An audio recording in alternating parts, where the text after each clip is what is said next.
Good afternoon and welcome, everybody. This would be the Jeff Cameron Show right here on 97.9 ESPN Radio. Good to be with you. Great to be with you, in fact. I appreciate you joining us. I'm Jeff. That's Tom. We're online, ESPNTallahassee.com. If you're not listening to the radio version of this program, you can stream it on ESPNTallahassee.com. And we'll post the show in its entirety in podcast form on Apple Podcasts and really anywhere else you get your podcast. On Twitter, it's at J Cameron Show. Hello, YouTubers. Hope you're well. It's early signing day.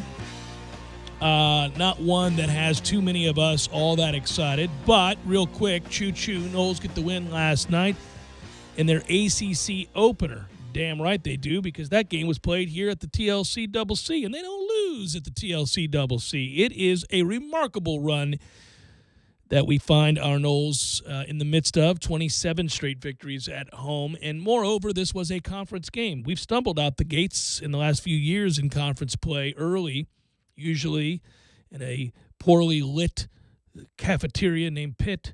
But we, this time around, obviously play at home and get the win over Georgia Tech. Survived a little bit of a scare there. That 15-0 run that Georgia Tech went on seemed like it lasted for days. And then you get the phenom freshman who decides, I've had enough. I'm now going to dunk on you. Because when he makes that decision, there's not a lot that anybody can do about it. And it is remarkable. And it speaks to his talent, yes, his confidence, true. But also, I think, to a mindset that is fairly pervasive with this team. I really do enjoy watching the chip on the shoulder with which Florida State basketball plays. They've got talent. They've got a different style of player and balance. They really do. It's you look at the depth of talent and you say, well, this guy's really good on defense. This guy's really good as a rebounder. This guy really is a guy that can score in spurts. This is a good shooter. This is a guy that can beat you off the bounce. This is a guy who can do all of those things. And you look around the team and you realize that, man, they're just scratching the surface of how good they can be. But what they are right now is undefeated, 4-0. And these last 3 games have been played in a short period of time, and they've garnered the win in all of them. So they get to kind of breathe and take a step back and assess. I thought Leonard Hamilton was in that mindset last night as he addressed the media. Talked about that we looked a little tired. He didn't think that the effort or the energy was where it needed to be or where it had been. But he thought that, look, we got a little bit more off the bench than we'd been getting.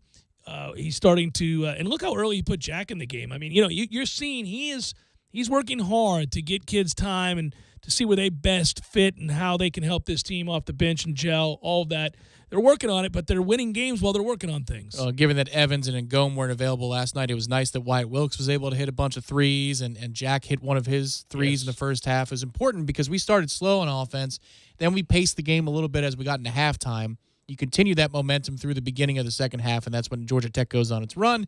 That's when you need your best players to be your best players, and Scotty Barnes already is a closer, it would seem.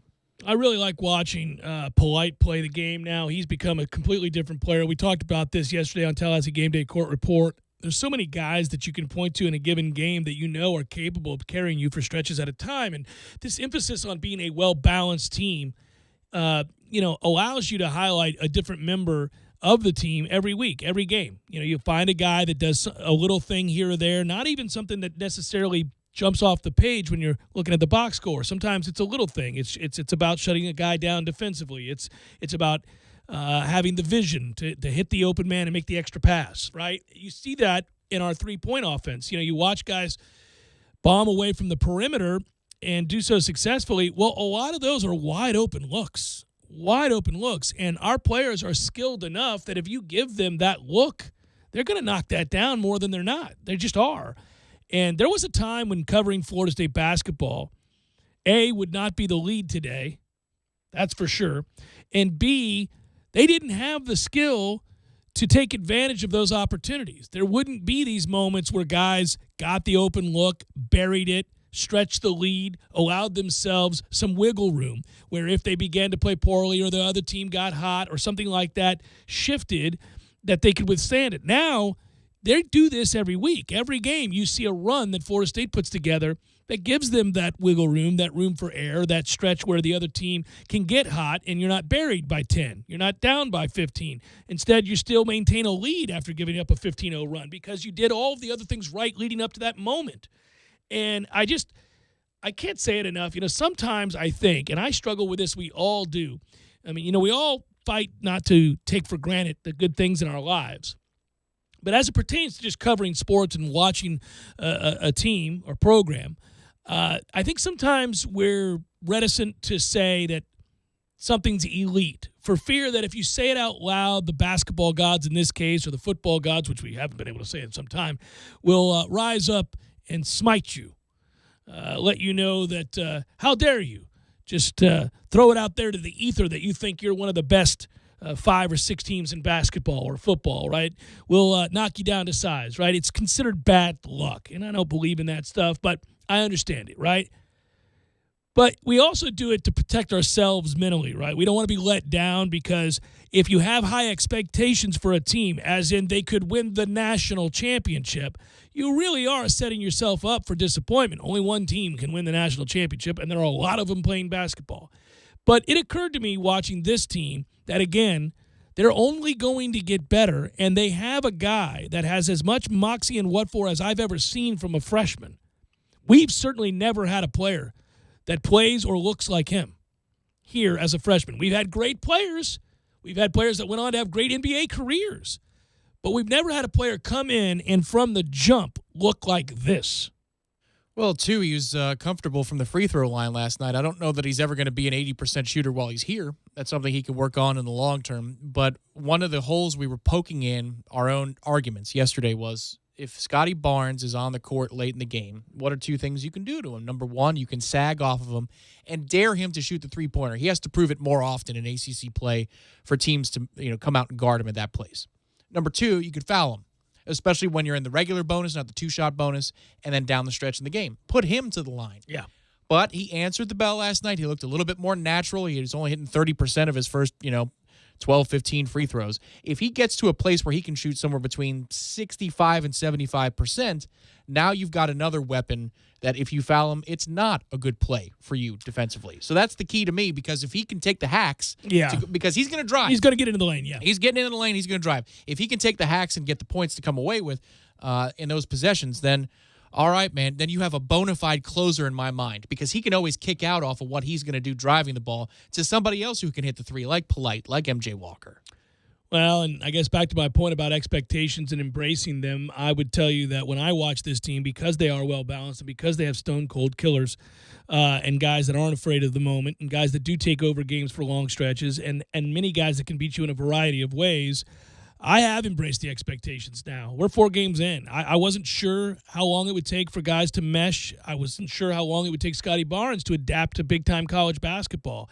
Apparently, it doesn't take any time at all for Scotty Barnes to adapt to big-time college basketball. So if that's going to be the case and other guys are having their roles defined and they're getting more of an idea as a staff how to use players in certain situations, I'm just going to, I'm going to have the same expectation I did last year. You recall early on I said that my number one goal, I didn't care anything about the ACC tournament. We've won one of those. I said as a program, we've never won the ACC regular season, which I think is a greater gauge of who you really are as opposed to getting hot in a tournament with different motivations. To me, it's about the ups and downs of a regular season, the short rest, the on-the-road moments, all of those things that you have to overcome and navigate through. And last year, Florida State did it better than any team in the Atlantic Coast Conference, including Duke and certainly North Carolina and rolled out there Roy, but Louisville and Syracuse and all the other blue bloods, the Virginias of the world, you name it. Florida State did it better than every one of them. And they achieved that goal, and it was exciting. And I thought, man, that's about as good as it gets. Now let's get to the NCAA tournament as a 1 or a 2 seed and see if we can't make a run to the Final Four. And we were all poised to sit back and watch that happen, and man, were we excited, but those were very real expectations, really weighty expectations for a Florida State program that traditionally you couldn't say that about. Unfortunately, COVID hit. We didn't get it. And I thought, man, that's a hell of a moment to lose out on because never again will Trent Forrest be here. And you know what? It's pretty rare you're ever going to have a kid go in the top 5 of the NBA draft after one season in the Garnet and Gold like Patrick Williams did. And it's really rare that Florida State's going to produce 2 lottery picks in the same draft, and both those guys were leaving. And so I thought, I guess, can you just finish in the top 4 of the ACC this year? Are you a top 5 ACC team this year? That'll get you to the tournament. Maybe we'll gel at just the right time, and we'll go on a magnificent run. That'll be great. I'd love to see the Elite 8. But I'm done with that. I want us to win the conference again. I think we're capable, and I believe this is a Final Four team again. We have got a lot of basketball to watch. That could change. We'll see if the guys get better or they don't or they regress. We don't know, and you reserve the right to change that. But based on what I've seen through 4 games, and moreover, based on the talent level and the way they already play together and the balance that they have already, I believe that they're an upper echelon top 10 team, will be for the rest of the year. And what are your normal expectations for top 10 teams? Any top 10 team, any fan base who has a team ranked in the top 10, they think about what? Winning the national championship. Yeah, I agree with you on the top 10 part, the Final Four expectations. I'm not sure yet. It's a tournament. You could get the wrong matchup. You could have a bad night. We understand that the tournament is perilous. I got it. I understand that. But I'm just in terms of what would you project for, based on their talent, this team to do?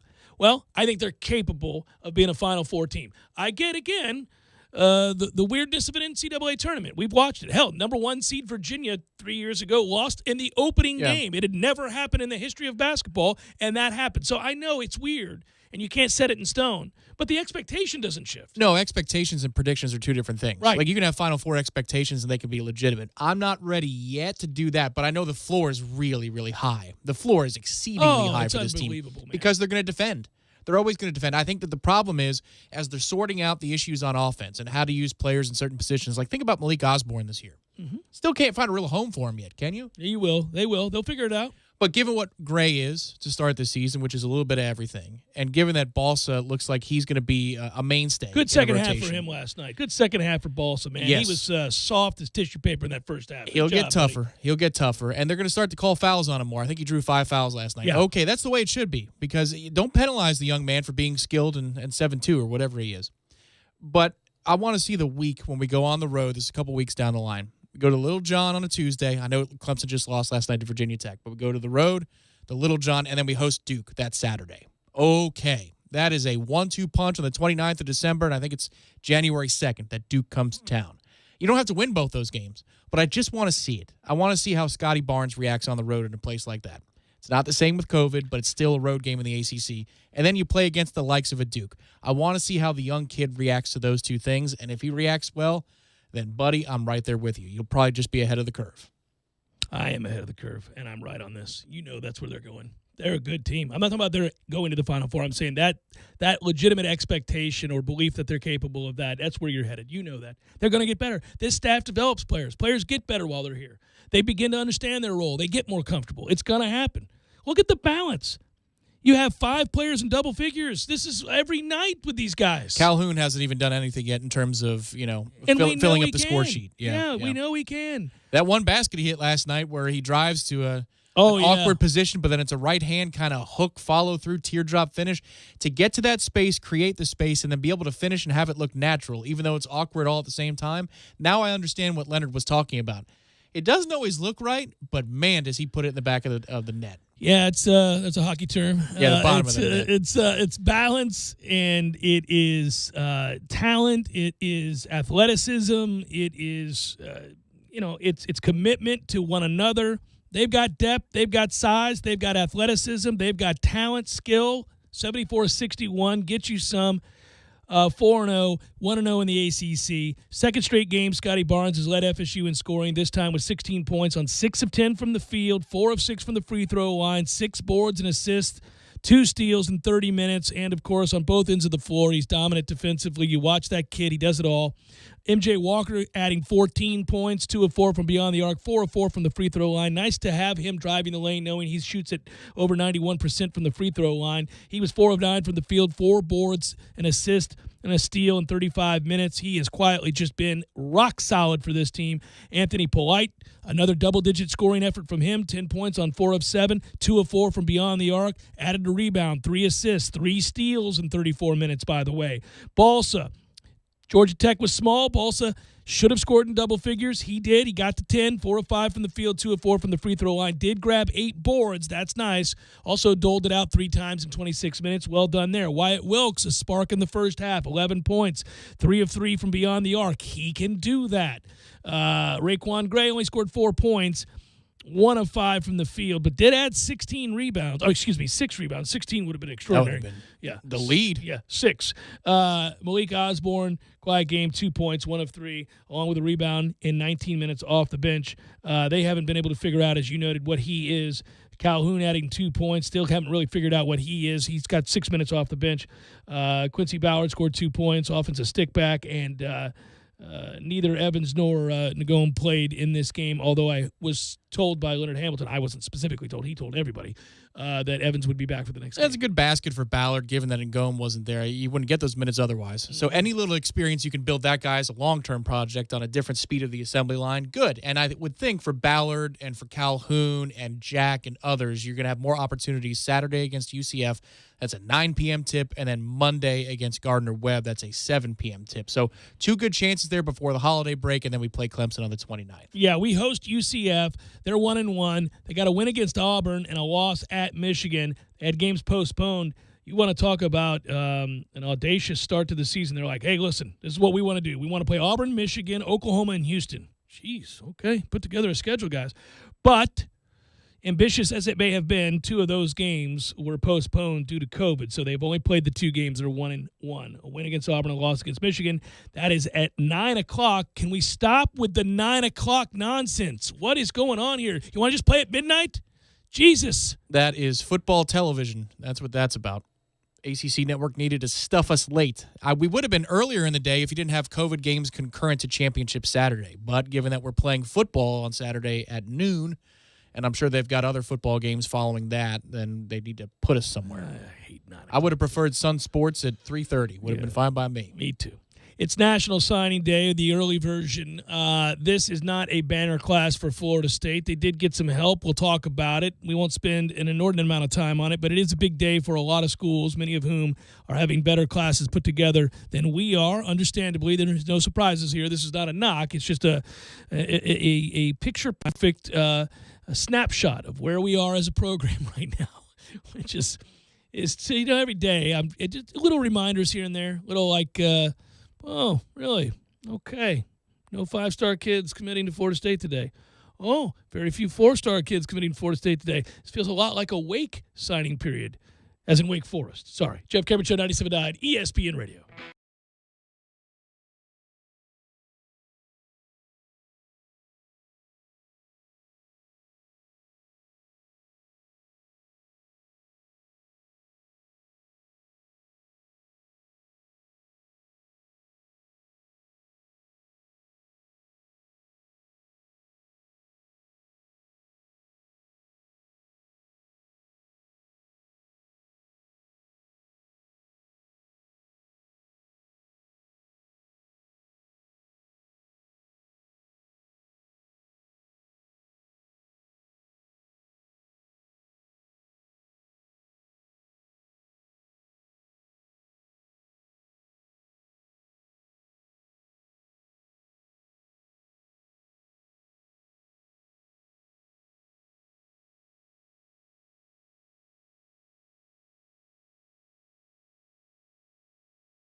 It's a Balls McWednesday. It's also National Signing Day.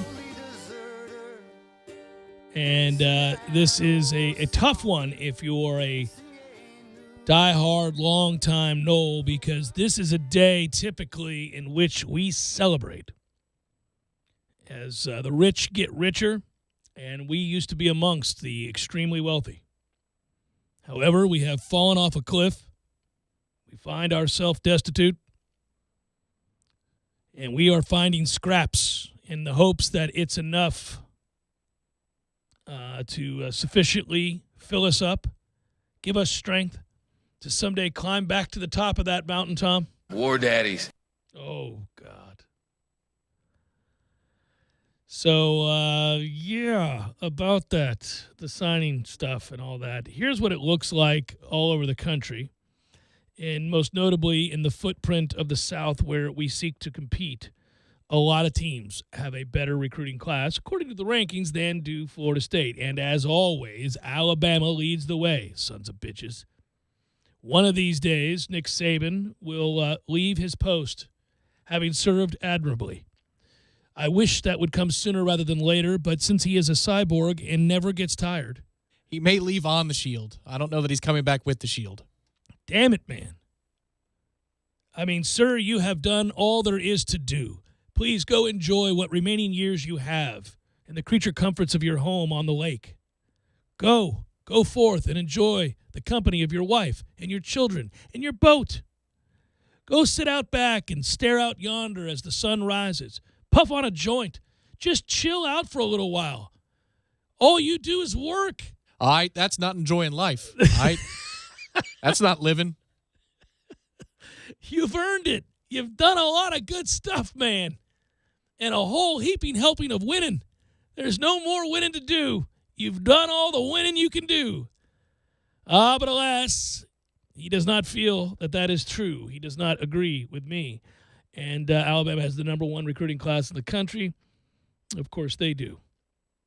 6 5-star recruits, 13 4-star recruits, 4 3-stars. Must be like a long snapper and a punter and some nonsense like that, Or a JUCO transfer if somebody who's a 5-star didn't make grades. Yeah. I'm using Knowles 247 because it's the composite ranking, so it incorporates Rivals and ESPN and all that other good stuff. It's Alabama, Ohio State, Georgia, LSU, and Clemson, followed by Oregon. Man, Cristobal is out here doing some things in recruiting. They are serving up the pancakes out at Oregon, Tom. They must be. I mean, that's impressive. Yeah, fluffy Bisquick pancakes. Mm-hmm. Oklahoma, a perennial power, obviously, at number 7. Florida at number 8. That feels a little bit like last night's farcical college football committee playoff rankings in which you fall one spot for losing as a 24-point home favorite. I don't watch that show because this whole season is a farce and the college football playoff committee is a joke. And there is no way to compare apples to oranges as they're trying to do so. But I am aware of the outrage nationally when those rankings were announced. It is an unenviable task for the group this year, and that, again, some teams have played 4 games, some have played 12. Good luck with that. But what they did do was shine a light on they don't care about you in the slightest if you don't have a name with some cachet attached to it in a Power 5 conference. If you are outside that grouping, it does not matter if you've won all of your games by 50 and you looked like a top 10 team, you will not be recognized as such. They hate you. It also goes back 6 years, which is crazy to think that the playoff has been around now for 6 years. But remember, when they first launched, we called it for what it is. That's an entertainment program to forward the discussion about the sport and put it more on a level playing field you can never be equal to, the NFL, because they want other days of the week the conversation to be about what's wrong with the college football playoff committee. It's a smart move, but you're being manipulated, so see it for what it is. Yes, and don't watch it. Because also I would note for you, Tom, ESPN's promotion of it is sickening. It is embarrassing. They basically promote it as if each of you that watch that promo are dumber than a bag of rocks. The way that they present that It's as if they expect that they can just throw out some quotes that sound as if they're salacious in nature. And you'll go, well, I have got to tune in. My goodness gracious. There's a thought that Clemson may not get in. Did you hear that, Susan? What time does that show come on? Oh, your boy Matt Barry was on a telestrator today on SportsCenter and punches the numbers. I saw this in the background. And it was a scenario by which USC is the fourth team in the college football playoff. And that's what the numbers say. Yeah, that's what the numbers tell you. Who put their hands on the numbers is what I would like to know. And how do we arrive at percentages on what a committee is going to vote on? Yeah. It's not the BCS, dude. Which, by the way, and I argued this at the time way back when, was a better system.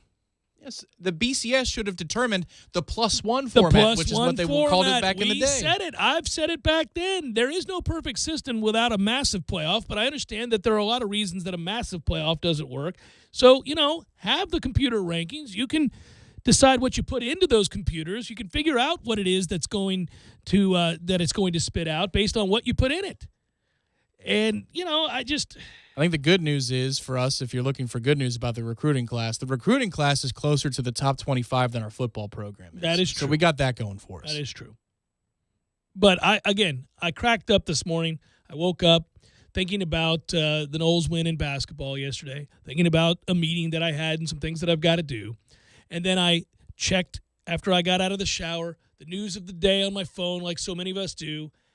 Unfortunately, I went to Twitter, which I'm trying to break the habit of, but I went there and I looked and I saw, because it's not in the proper context, it doesn't come in the order in which it was tweeted because I don't always go and set it up properly. And so anyhow, I hit it, and the first thing that pops up is stuff that happened 11 hours ago, which is outrage about the College Football Playoff Committee. And I read what it was, and I did laugh that Florida fell one spot despite losing at home as a 24-point favorite to LSU, who had just given up 100 points to Alabama the week before. And then the Iowa State thing where they get blown out by Louisiana, Lafayette, and No, there they are sitting on the doorstep somehow. Yeah, it's amazing, right? Yeah, no, I got it. It's but I laugh too that people still take the time to watch that. What are you doing? Stop watching that. If only because ESPN's promotion is insulting to your intelligence. It's ridiculous. Well, they also lied to you. Don't forget, they also lied to you way back when. This was in 2014. Oh, is that the slip up when Reese saw the name or gave the name? When the bottom line had Florida State's correct ranking an hour before the show. When they said, now we don't see anything. It's in an envelope. We have no idea who's ranked where. It's released only to the truck through an envelope. And it's like, your graphics had it an hour in advance, bro. Yeah, come on. That was the best. Anyhow, so Florida's 8th in the recruiting rankings. Notre Dame 9th, Michigan rounding out the top 10, although they lose out on Brendan Jennings today. And I do want to say, Brendan, man, what's up with that? I don't care that you're not going to Michigan. I care that you're not going to Florida State. But I understood, at least when you chose not to go to Florida State as a legacy, that Michigan seemed like, I guess, a viable offer, a chance to play at a prestigious program. And then you turn them down and go to Maryland? Come on, man. Yeah, fluffy Bisquick pancakes. Maryland, sorry ass. Get it together. All right, here we go. There'll be a lot of names before I get to ours. Southern Cal, Miami, North Carolina, Jimbo bumbling and stumbling his way in recruiting these days at number 14. Tennessee, Wisconsin, Texas, Ole Miss, Maryland, the aforementioned Terps, Arkansas, Ooh, Pig Suey, Penn State, Iowa, Nebraska, Cal, freaking Cal, Pitt, freaking Pitt,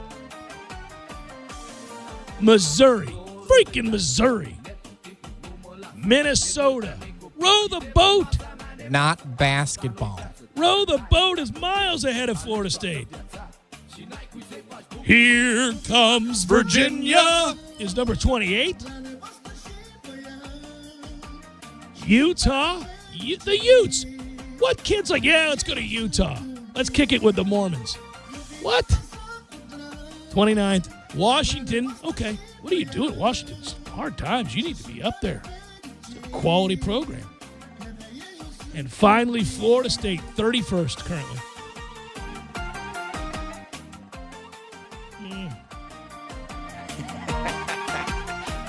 Barely ahead of Kentucky and Rutgers.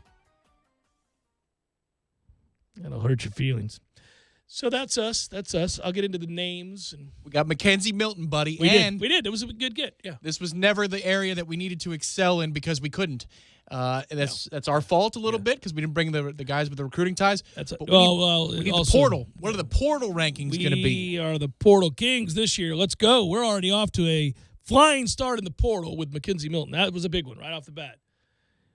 You can have your little high school kids. We're going to grab some proven talent in the portal. Come on, Portal Magic. We need you. It's the Jeff Cameron Show.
By the way, I should have mentioned it to start the show, but I do this sometimes. I forget. All guests appear via the Phone Hero hotline. Phone Hero specializing in iPhone and iPad repair. 2 locations, 2915 Cary Forest Parkway, 833 West Gain Street. Online at phoneherotlh.com. All right, so all of that said, all the drama aside, we knew this wasn't going to be a banner year for recruiting. We also knew it wasn't going to be possible because, again, the extended dead period, the inability to visit people and express and sell your vision. So it's baby steps for now. You hope that the 11 3-stars and 5 4-star players that you're able to bring in are capable, in some cases, of contributing right away. I think a few of the bigger tight ends might be able to right off the bat, maybe an end or two. Lord knows we signed 10 of them. So, there's a possibility. But these are guys that will need to have been bought into the culture. Clearly, I think if you're signing with Florida State after the season we just had and really the seasons that we've had, then you want to be here and you believe in Mike Norvell and his staff. So that part is exciting, even if it does amount to a 31st ranked recruiting class. Yeah, you're trying to get to a place in short where you can get to 7 or 8 wins in the short term, and you need some pieces to get you there. I think Rod Orr is an exciting piece to the puzzle. Offensive tackle at 6'7", 300 pounds. It's a big kid with nimble feet. Yes, I agree with you. A true blue chipper, so that's good. Alex Atkins has shown that he can develop. He knows how to coach people who have different personalities and make them better players. If you can get Love Taylor back to be in the interior next year to go with what you already have at tackle, and Love Taylor, of course, would be the ultimate insurance policy at either tackle position, you're starting to build a situation in which you have true competition on a 2-deep on the offensive line. That's important. It looks like you've addressed the defensive end situation, and if you get the JUCO defensive end Byron Young, it would be quite a haul for Florida State because you'd have an impact player now and then some guys you might be able to develop into impact players down the line. Need some help at defensive tackle, and hopefully that's maybe where the JUCO ranks or the transfer portal can come help you. You can see how this thing is piecing together. Our hope right now is to get to a place where we can fool some people through reputation and some smoke and mirrors like Miami has, but not fall flat on our face by giving up 775 yards at the end of the season. Setting an NCAA record for That's ineptitude correct. In a game that really mattered against the team you were favored to beat. But we need the smoke and mirrors to help put us over the top, and maybe a couple of hires at some position coach levels that put you in high schools and the areas of this state. Because if you look at the geography of this recruiting class and signing class, not a whole lot of Florida compared to what you're used to seeing as a fan of the Noles. Yeah, no doubt. And their average star ranking, if you look at these sorts of things just as a gauge, as a way to assess an overview, is just 3.13. I mean, they're not signing a ton of 4- and 5-star kids, and that's what's going to happen. And it's frustrating. I do think, though, again, with the transfer portal, getting Mackenzie Milton in, you're right, they got to find a way to get some defensive tackles in here. You have a chance to be better next year just by virtue of, A, cleaning your locker room, and then, B, obviously having some semblance of a normal offseason that leads to a spring game and actual practices with install and the ability to teach while playing fast, hitting, all of those things, and then getting into a summer worth of workouts, eating properly, people not sent home in the midst of trying to shift culture and teach playbook. That'd be nice. Just that alone puts you in a position to have a chance to succeed. This is a throwaway year, and thus this class, while not highly touted or highly thought of or littered with elite players, is something to build on nonetheless. And I think that for Mike Norvell, this is going to be an interesting offseason. If we assume that things will start to gravitate towards being normal in March, April, May, I'm curious to see if we see a huge uptick in their ability to recruit the state because they get out and are able to talk to high school coaches and continue to foster those relationships. I'm curious also to see if any changes are made on the staff. And I don't mean as in like he's going to walk in and fire somebody because of this disappointment or that disappointment, but rather if guys make decisions. There's been a thought for some time that, who knows, if Odell wants to continue to be a coach, he may want to be associated with the football program in some capacity, but he may not want to continue to coach. Who knows if that spot opens up? There's a thought that Ron Dugans may not be here into next year. I don't know if he is or is not. I don't have any inside information on that, but certainly that has been talked about, whispered about. If a position opens up, And again, I'm not at this point saying you got to fire this guy or fire that guy. All I'm saying is if positions open up, it does give you an opportunity to address the elephant in the room, which is that you don't have a lot of connections to this state in recruiting. And if that window is opened even a little bit, I would suggest finding somebody who could take advantage of those relationships and already have them firmly established. Guys whose reputations may not be sterling in terms of character, but are unassailable when it comes to results. Yeah, you're going to have to speed up the curve because the idea was, well, I'm going to sit down in a room with these high school coaches and these parents of these kids, and I'm going to show them what we do.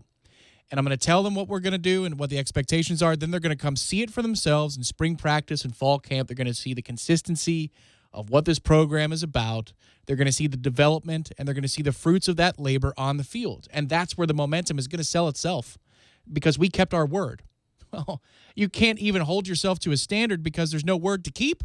Right. There wasn't a spring practice. There wasn't the availability of creating those relationships. Remember, they were like renting out hotel bars and conference areas and saying, here's an open door policy. Let's start these relationships and let's start forging them. They were only in the early areas of that process when COVID shut everything down.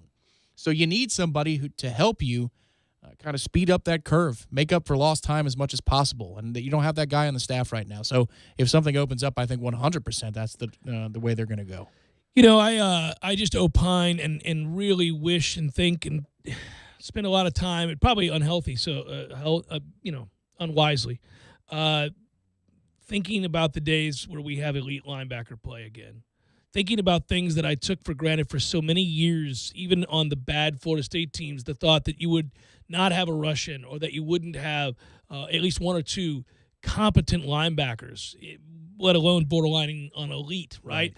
You might be thin at the position, but you've got a guy. You got a guy. You got it. You got something other than a jag at the position. You got somebody that you go, well, at least we got him. He's elite. Or at least we got this guy to rush the passer.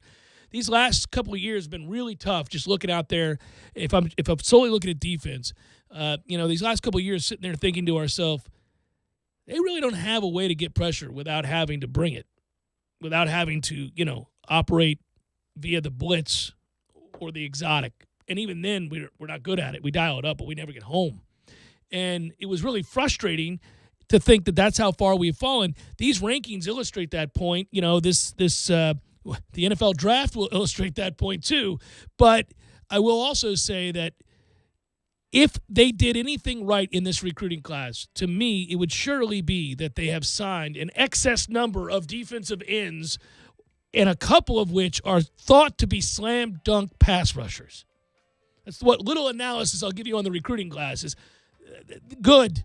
Throw some damn numbers at that huge problem, please.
Short segment here.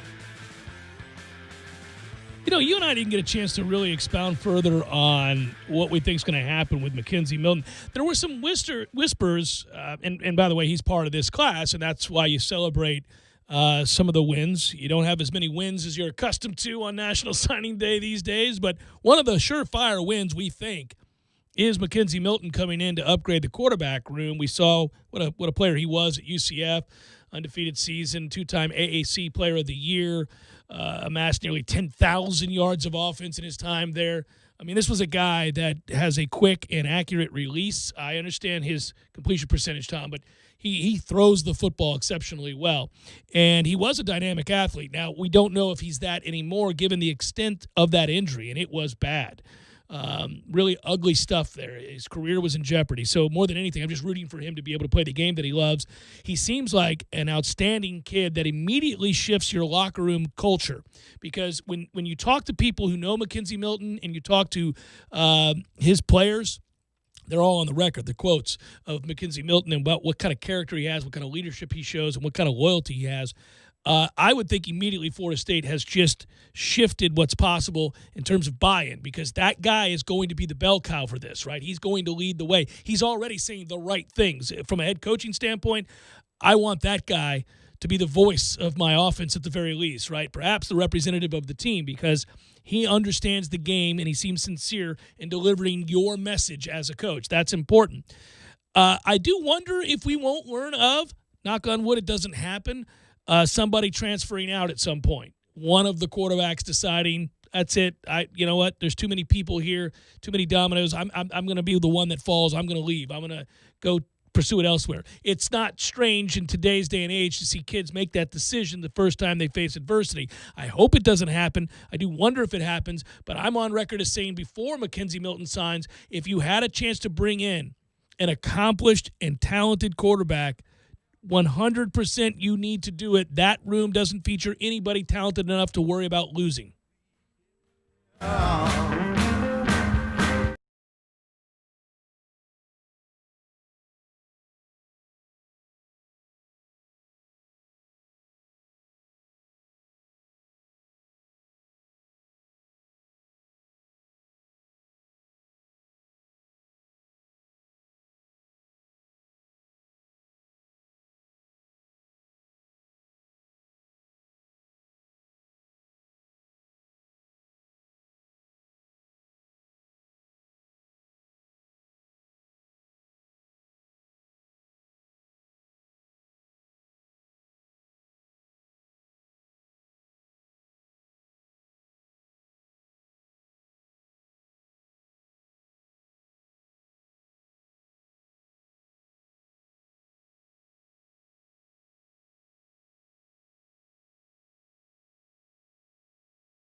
Hour number 2, Jeff Cameron Show, 97.9 ESPN Radio. Hello, hope you're doing well. Thanks for tuning in to us.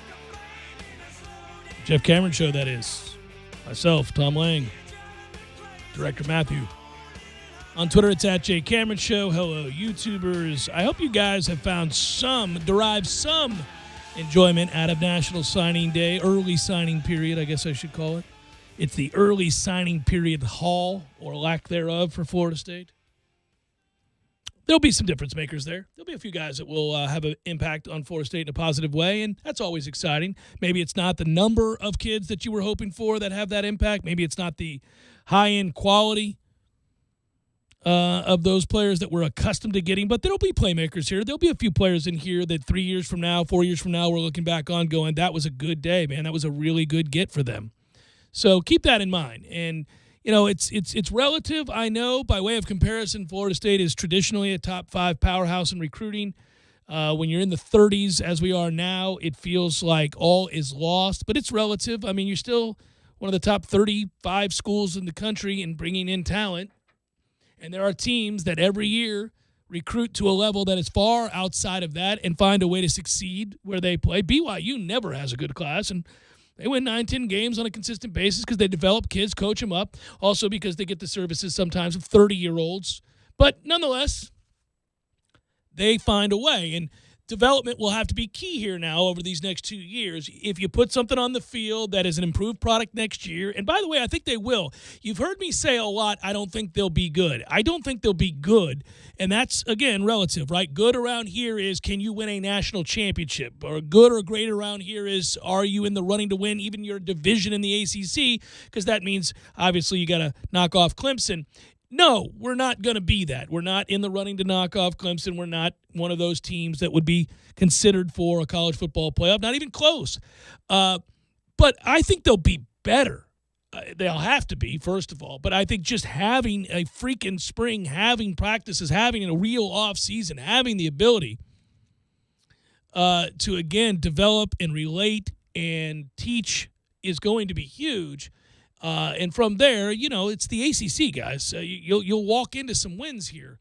If they can get to 5 or 6 wins next year, I think you're on your way to seeing the shift where signing days in 2021, 2022 are a little bit better in the way that they make you feel and also the quality you bring in. You're talking about 5 or 6 conference wins next year, right? Yeah. Not 5 or 6 wins overall. So that would push us to 7 or 8 wins. 5 conference wins, probably 5 conference wins. Yeah. I got to look at that schedule again. I got to, you know. We open with Notre Dame. That'll be fun. That'll hurt. They're further along than we are, Tom. That's correct. Yes. That's correct. They're further along than we are now. You want to do that? Let's do the schedule game. You want to? Well, I don't know what commitments we have to the schedule yet, and I don't know if the ACC is going to shuffle things. We want to do W's and L's for next football season. Wins. Losses. That's really good. That's like straight off the board good. Impressive. Yeah, I could get there. I could do that one. Yeah, we didn't have to add any sound effects for that. That was just me. Yeah, I don't know. I mean, next year's goal is it's over under 7.5 wins, right? Is that what we're looking at? Like 6 wins would be a disappointment. 7 would be, all right. 8 would be okay. All right. We're getting there. We're doing some things. Well, you're gonna make me do it then, man. I mean, we're gonna have to go look at the schedule. I don't know if that's fair, right? Let's see. Well, you lost to Clemson and Notre Dame before you started. Did we lose to Miami before the season started? Did we lose to Florida? Yeah. Okay, so that's 4.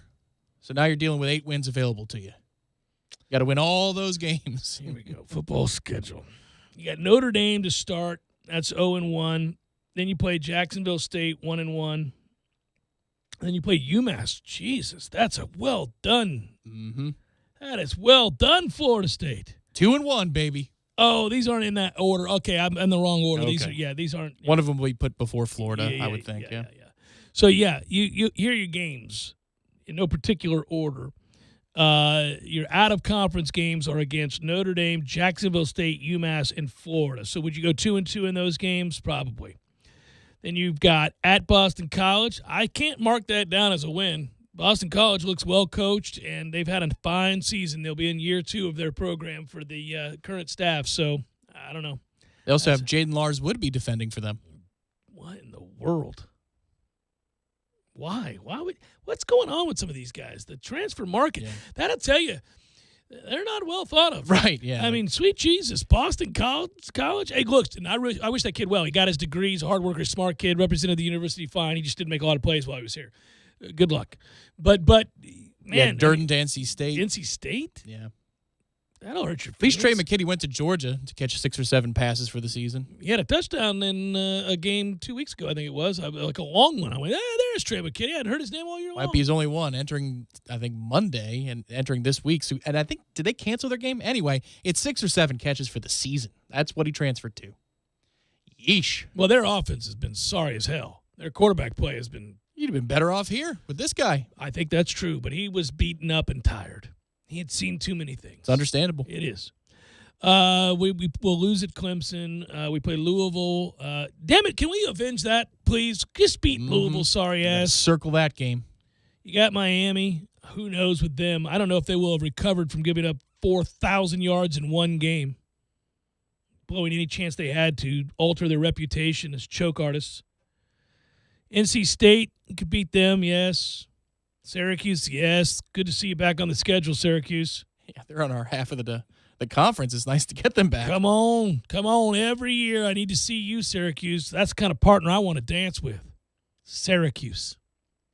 Slowly but surely, as I embrace Syracuse, I become Jimbo in a weird way. Look at Syracuse. North Carolina, no. Wake, yes. Wake used to give Jimbo trouble. Yes, they did. Even Off if it was a bye. Off of a bye. Oh, my God, what Jimbo. in the world, Jimbo? Okay, so maybe we're moving it to 6.5 is the Yeah, barometer. it's not. That's a toughie, man. These schedules look brutal. I don't like it, Tom Lang. I don't like it. Let's project out to 2022. Oh. Let's go take a lookie. And we start with Georgia? LSU. LSU. Oh, boy. Okay, our out-of-conference schedule in 2022 features LSU, the Louisiana Raging Cajuns. No, that's not a sure thing. And UF. That's it, out of conference. That year, we have Boston College, Clemson, Georgia Tech. Got to avenge that loss. Sweet Jesus. Oh, this is – okay. All right. 2022, everybody. Here we go. 2022. The Raging Cajuns,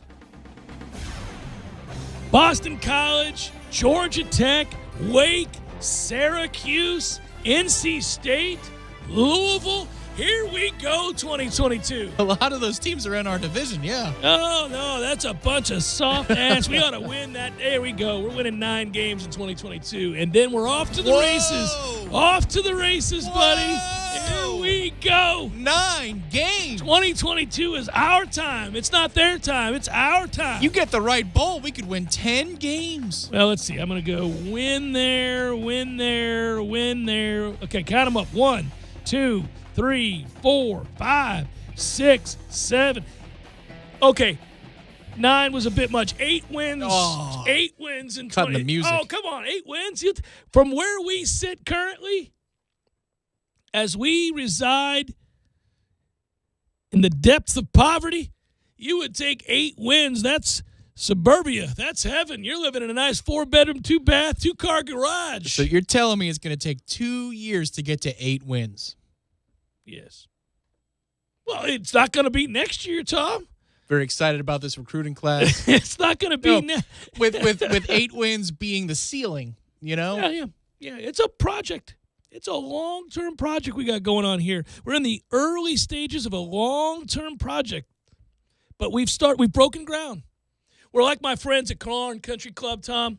That's right. We've recently broken ground on all new facilities. The tennis courts are going to be second to none. I have seen the work. They've got a long way to go, but they have begun. The groundwork has been laid. The vision is in place. They're about to forklift that Hartrue. Yes, they are. They are. Mm-hmm. My man John Martin's not fooling around over there at Clarn Country Club. They're doing great things. They're also helping out the kids in the community. If you Kids stop of the Guardian by Ad Litem, yeah. the gift boxes, we got them all over town. You've heard the promo. But if you stop by Clarn with at least $50 in donations to the Guardian Ad Litem, That a is gift right. card form, Yes. they're going to give you a free round of golf. You're basically trading a free round of golf To for help helping kids have a Merry Christmas. It's the first 10 people who do that, so I don't know how many they have left. But Well, I'm going to confess to something. If you are dropping off gift cards, make sure you do it with whomever is in the pro shop currently. That gift box is in my car. I forgot to go buy cologne yesterday. It is in my car. It will be dropped off today, Tom. I was wondering why you were cringing as I was going through that particular promotion. I was just thinking, there's no gift box there, Tom. Not there. Forgot to drop it off yesterday. My bad. They'll still accept the gift cards. You say, listen, this is on behalf of the Jeff Cameron Show, helping the Guardian ad litem. Use the name John Martin. This isn't for, Peppy behind the... Peppy, this is not for you. This is for the Guardian ad litem, John Martin. Although I love that your nickname is Peppy. I get it. Hey, you can go off the back. Yeah, go ahead. The back. Hey, what's up, Peppy? The back's open, Jeff. Kalarin, get with the hiring. Hire Pepe. I want to be able to say, hey, what's up, Pepe? How are you, baby? We got those new tailor-mades in for you, Jeff. Oh, we have bastardized the opening segment of the 4 o'clock hour. It's the Jeff Cameron Show, 97.9 ESPN Radio.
Damn it, Elvis, don't you know?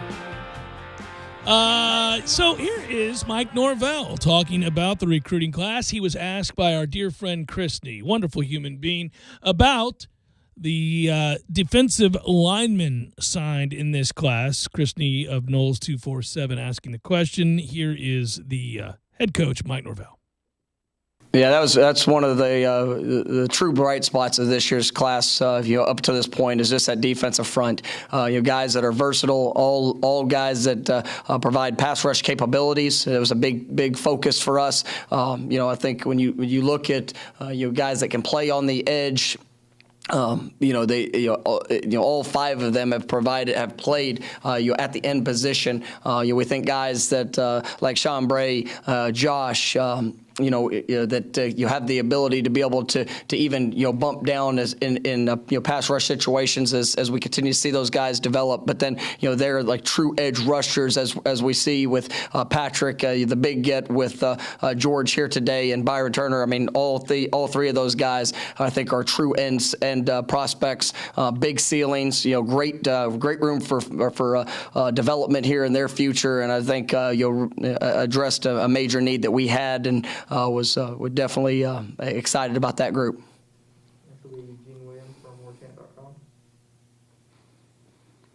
Hey, Coach, to follow up on Chris's question, obviously a lot of ends in this class, edge rushes, as you mentioned. Don't see a true defensive tackle so far. How much a priority is that getting a true interior defensive line going to be going forward? And how much of that could be addressed through transfers, whether it's JUCO or otherwise? I mean, it's potential, but we also look at, as we go through our process, you look at guys, their frames, the growth potential. We want to be fast. We want to be explosive. Obviously the size and strength of what these guys possess. I mean, it gives them a lot of versatility. As they're moving forward, we are continuing to work through the process. Could you absolutely take a guy that to sign that's just an interior player, but on the flip side, we also have some guys here that are on the roster that we think that could, as they continue to grow, have that capability. And so, I think we're in a really good place. You look at the group of defensive tackles we have on the roster. A lot of sophomores and younger, and so I think we're in a good spot right now, and we're going to continue to evaluate that here moving forward. Hey, Mike, I've got kind of a bigger picture question. Obviously, this whole recruiting cycle has been very weird because of the pandemic.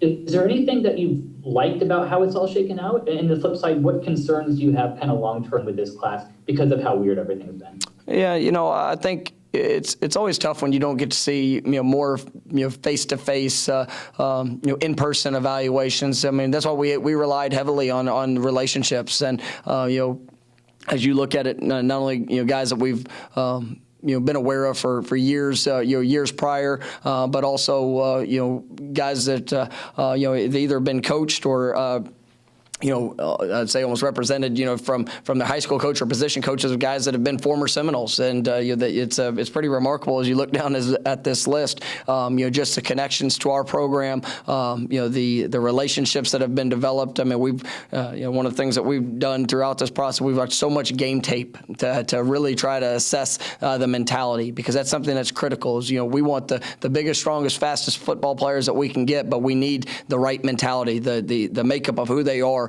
The importance of the mental toughness, the discipline, the drive to be to be willing to work to become great, and obviously the relationships are important within everything of this football family, and that's where I think we really hit a home run in this class. We've got great young men that we're bringing to this program, all that have that are like-minded, have a workman's approach, and very talented in what they do. Being the type of football player that they were was something that's important. And then you couple that with the development, developmental potential that they bring. It was, I think, a really good class for where we are.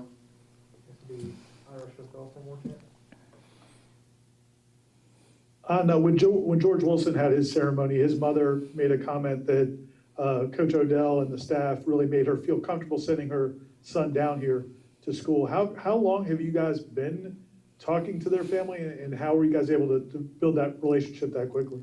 Well, it was kind of funny. George was a young man that we had. Got a lot of information on, earlier in the process. I'd say early summer or late spring, early summer. I loved his film. I mean, he hasn't played football for a long time, but you see he came in and in his junior year just really took to it. It was a dynamic pass rusher. Was tough this year, not being able to play, his senior year, and just continuing to grow and develop. But he was looking for the right fit. And he was committed to South Carolina, and really, as we were getting into his recruitment there at the beginning, I want to say it was about a week after is when he committed to South Carolina. And I told him whenever he started to explore options that that was one of the toughest weeks that I've had, because we were so excited about what he brought, and then he had made the commitment. And but we just tried to stay, just to stay through the process, and just really building a relationship with the family was something that was critical, because we knew, George is a young man that relationships are critical to him, and we really had a great bond that was created, and just so excited about what he's going to bring and the potential that he has here at Florida State. Next will be Brennan Snow from the 247. Am I kind of following up on that? You mentioned George and his athleticism. Patrick Payton as well seems similar size, similar level of athleticism.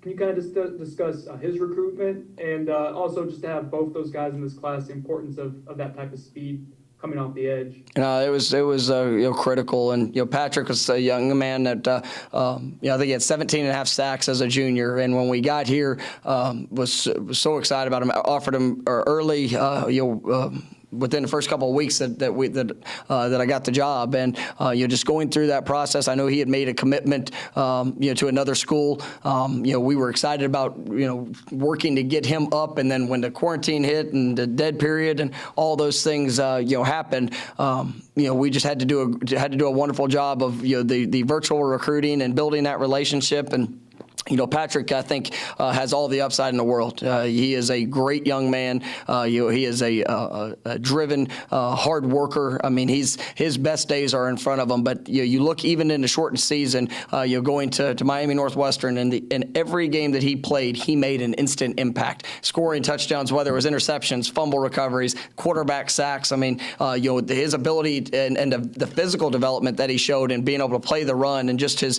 the pursuit to the ball.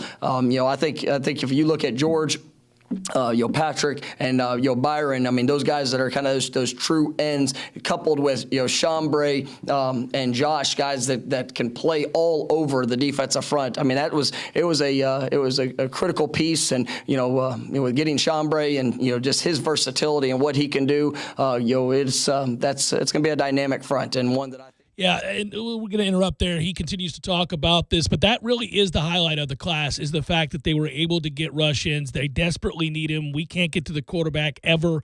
It's very, very frustrating. And also, by the way he's describing these players, he tells you what he thinks they'll be. So George and Patrick and Byron, you can tell those are true rush-ins in his mind. Meanwhile, somebody like Chambray, he believes, is big enough that he's going to put on size and move inside at some point. I think you can kind of listen to his enthusiasm for a couple of those guys, and you really realize what he thinks those players are going to become. And I get it, because Patrick Payton is only 205 pounds. He's not going to move inside at any point. So he is a true rush in. You got to get him bigger, but he's going to be a rush in. From there, when he starts talking about who was it? Byron, the other defensive end, Byron Turner. He's 6'4", wingspan, 225 pounds. Probably not going to ever move inside. True rush in. Already has some size to him, so you're not going to have to wait as long on him. Josh Burrell, again, only 215 pounds, 6'4", good wingspan. He's that's a wide receiver. Sorry, the other Josh is who I meant. Those are guys. Joshua Farmer, he's 240 pounds. Probably not going to move inside at any point. Maybe 3 years from now. Yeah, he could set the edge for you. Yeah, he set the edge for you. So then you get to Chambray, and this is why I'm talking about him kind of telling you what he thinks these guys are going to become. When he got to Chambray, who's the 4-star commit, Chambray is 6'4", 260 pounds right now. Clearly, they see him as a guy that's going to move inside. So, okay. Or somebody who could play outside as a run stuffer, and then third down, you can flex him in. Yeah. Third and situational. Yeah, so listen, there are pieces here. I get it. Most of our fan base is going to look at this recruiting class, see it ranked in the 30s, and say, sweet Jesus, man, we're not anywhere close. The answer is we're not anywhere close, but I do think they got areas of need in some cases today filled. I certainly you would say tight end and defensive end is an area of need, and they found quite a few guys at those positions that I think will have an impact. Yeah, I think they filled needs by throwing numbers at the problem. I don't know how much they filled. I don't know need. how great the quality will be, yeah. but one or two of these kids are going to be able to play. I mean, I get it. There are no guys that you look at in this class at those positions even that you say, like you do when Alabama signs somebody that's 275 pounds and a freak of nature and he's a 5-star. You look at those kids and a lot of times you go, oh, good God, he's going to help them now. He's that kind of freak. Yeah, this class isn't that because we're not in a position to bring those kids in right now. So what did you make of his response to Gene's question about the interior? His answer is correct. They have some younger guys there that they can rely on for the next couple of seasons. But that did sound like a point where Mike maybe looks at the class and he's like, yeah, we should have done better. We could have done better. And we better do well in the transfer market. I don't know how you couldn't think that, right? They didn't really get a true interior lineman that comes in and can impact your team. So, yeah, that's a problem. I mean, you are losing two very important pieces. I'll grant you Marvin Wilson didn't do much for you this year. And Durden was a guy we thought would have a great season and really didn't, and he's off to NC State now. So, but those are two talented players that had major impacts in games for you over the last 2 years, and they're gone. Yes, you'll get Robert Cooper back, right? He comes back, and he's a good player, real good football player, a massive individual who plays and hard. Lovett's had his moments this year too, for sure. Fabian Lovett has. Briggs is actually he flashed over the weekend. I know it's Duke, but maybe Briggs could be another piece of that rotation. Yeah. Yeah, the interior is not great. I mean, it's Drew Thompson, it's Malcolm Ray, it's Jared Jackson. Not much. Not maybe enough. somebody on the transfer portal. Going to need to do better. Yeah, I would go transfer portal here, hardcore. Hopefully they do. There's an opportunity there. They could make that happen.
It is rare that we get the opportunity to add to the famous Jeff Cameron Show list of unsightly, unseemly, and unimaginable injuries in the world of sports and those who play through them or attempt to.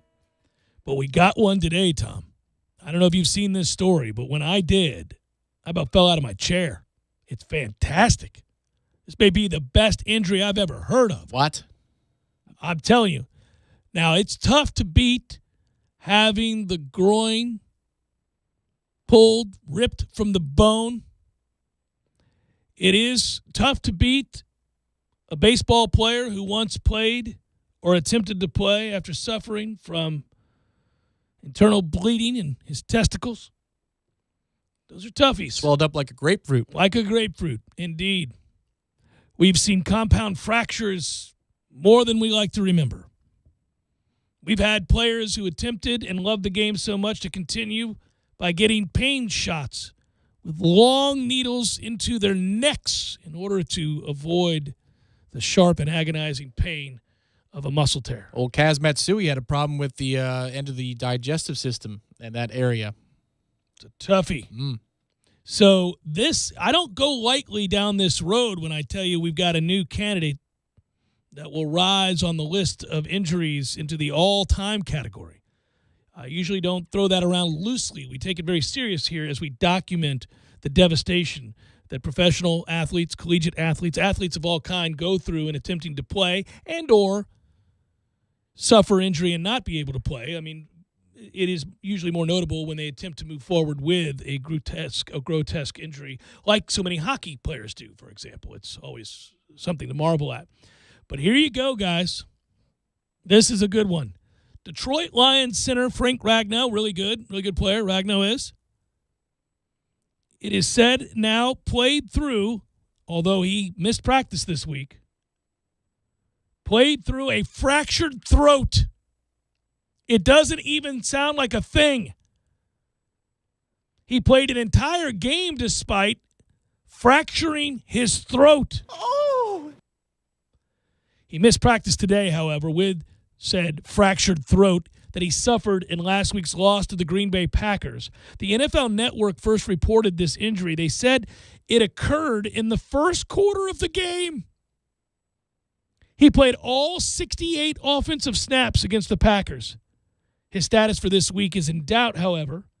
Maybe also the final 2 games of the regular season, as this is considered, as one might imagine, a very serious injury. Yes, a fractured throat sounds like it should be serious in nature. They've been in contact, have the Detroit Lions, with 3 specialists to determine the best course of action for the rarely seen fractured throat. His airway is unobstructed, which is how it is he's able to live, for starters, let alone play. But a person familiar with the injury told the Detroit Free Press he can't speak because he has a fractured throat. So did that happen in the game? Yes, in the first quarter. He played the remainder of the game. No, I mean like the speaking part. Oh, I don't know. Frank, we need to pull on the twist here. What? A fractured throat is extremely rare. That according to the Journal of Maxillofacial Oral Surgery. That's not bad. I got it right. Yeah. I'm looking at it. I got it right. And typically the product of trauma associated most closely with strangulation death. Told you this was good. Frank, who's the mic?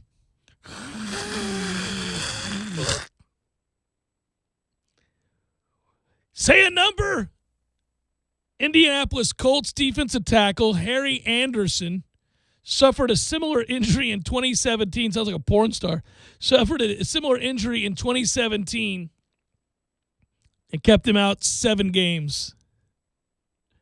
Anderson was hurt when he was hit in the front of his neck by a running back.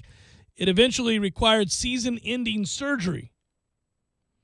Ragnow is in his 3rd season, has played at a Pro Bowl level prior to fracturing his throat.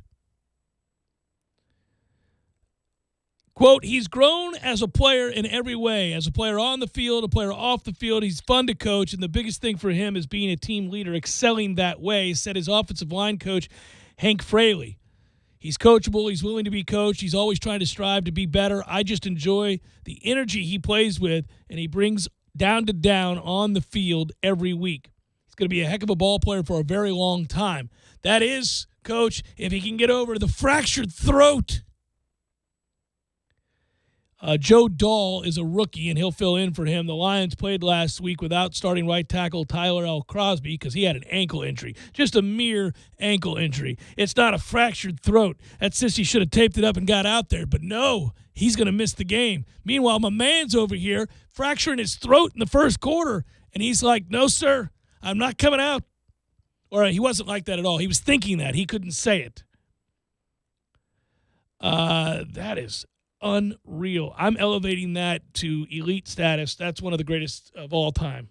So, unfortunately, one of my favorite injuries is now out because Anquan Bolden had played with a fractured sinus membrane, which is, I'm sure, excruciating in its own right. Yes. But it's not Yes. a It's not breathing a fractured issue. throat. It's not a fractured throat. From the throat part of the body. Feel your throat. Now imagine that it was fractured. Good God. What in the world? He must have been like, something's wrong with my throat. This is a toughie. What in the world? He got karate chopped in the neck by a defensive lineman. I'm sure it wasn't an actual well-intentioned, perfected karate chop. It was probably a wild set of hands that just happened to hit the throat and fracture it.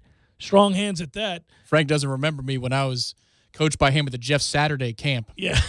He stiffed me.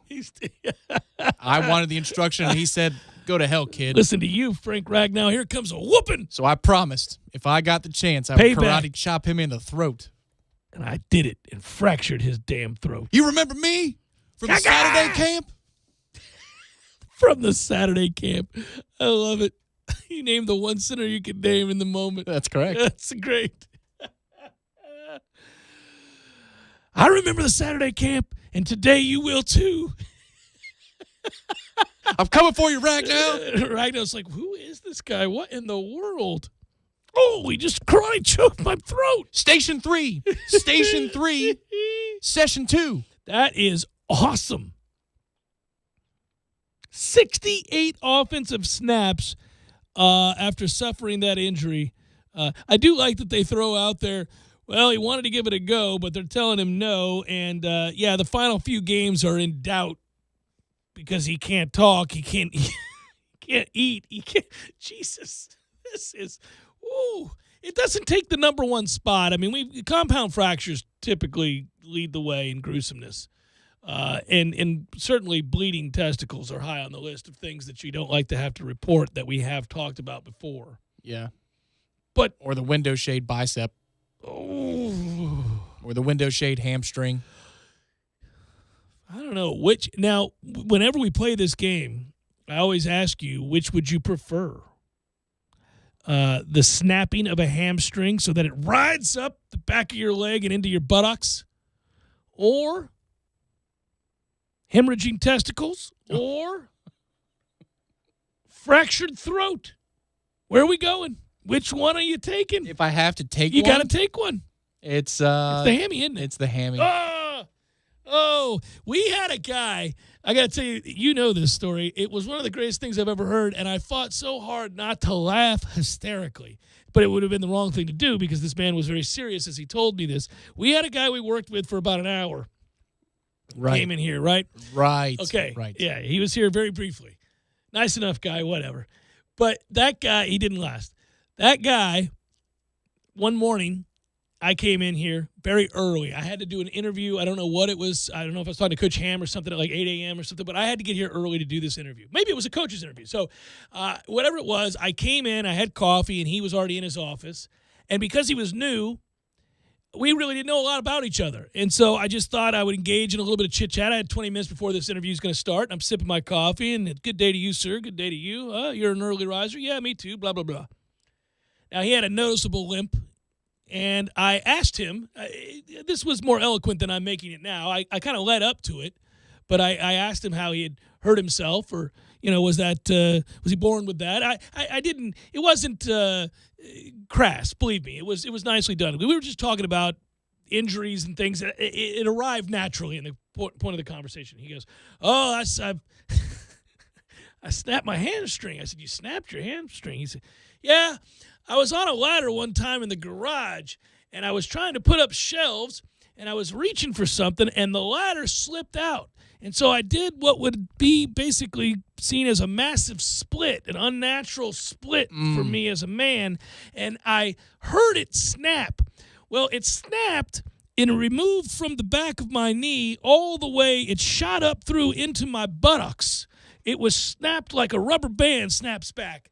And when they rushed me to surgery because I fell off the ladder and could not get off the ground and was screaming in agony and fighting not to pass out," he's telling me this story, and I'm trying not to laugh because that's just insane.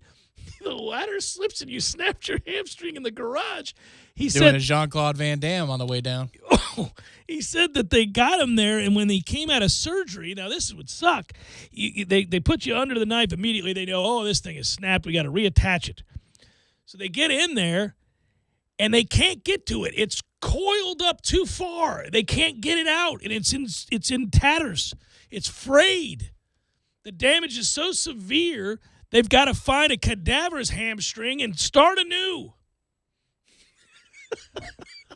I got to go to the rubber band box. So he go had get to, another one. He had to go to Michigan to a specialist for people who have this rare, devastating injury that sees your hamstring snap and recoil into your butt. That is a devastating injury. And worse than, I think, a fractured throat. I don't know about the throat because not being able to breathe is a scary thing. Well, He's breathe. able to breathe. Yeah, he would die. But he can't eat? No, they don't want him to use his throat. Jesus. He can't use his throat. They've got to stabilize the throat. Come on, give me that IV. I mean, yeah. Eat some food, please. It's time to eat. I need a shake. I mean, something. Oh. No, Frank, don't shake. No, Don't shake at all. No, just stay right there. It's Jeff Cameron Show, 97.9 ESPN Radio.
I don't know how I'm going to do this segment.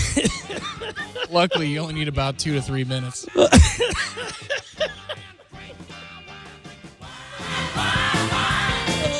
my God. I really wish you guys occasionally could hear some of the conversation. A segment of the audience, I wish. Yeah. Certain age range. My God. I just told a story from a number of years back. My God. I'd never heard that one. Yeah, it's not appropriate No. for these airways. No. Oh, my God. I've never been able to look at the guy the same way again. And it's just, I try not to laugh when I see him. It's just awful.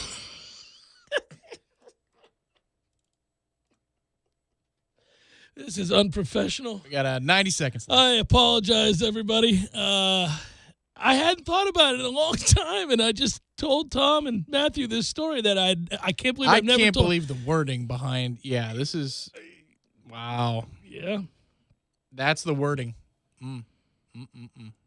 Well, I mean, it's right there, straightforward. That's right in front of you. Yeah. It sure is.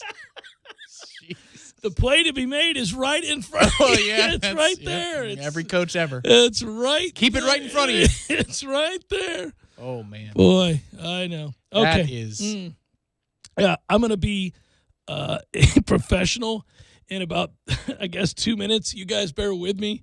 I have failed you in this final segment. Oh, my goodness. I can picture it now. We're going to get texts from those of us that know us well that listen. Like, okay, what in the hell? What kind of shenanigans was going on there? No, I think Millar probably, if he's given 4 or 5 guesses, he could get it. Yeah. What do you think? Over, under 3.5 guesses?